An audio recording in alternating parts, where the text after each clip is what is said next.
Hello, hello, hello sa ating lahat. Ayan, habang ako'y nakaupo, habang tinitingnan namin ang gumagawa ng bahay ni Amboy kay Ate Kat, mayroon ako nakita isang halaman. Ayan, ang ganda ng mga dahon niya. Ayan, makapal siya ng konti at kapag pinutol niyo po, ayan oh.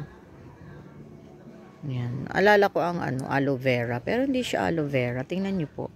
Ayan o, mahaba na, nakalawit na. Nandito siya sa puno ng suha, At ang nakakagulat pa, tingnan nyo. Buong sanga, ayan o.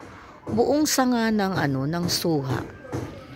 Yung mga puno or sanga ng suha, ayan o, ang dami niya. At talagang nakadikit na siya sa mga sanga ng suha. Kita niyo po ba? Ayan o.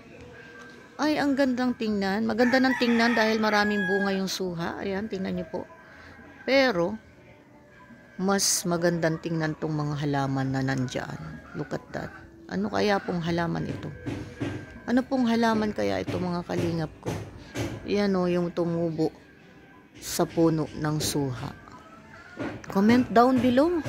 Comment down below po, mga kalingap namin, mga kabady-body apps ko at sa mga lahat ng manonood sa atin dito.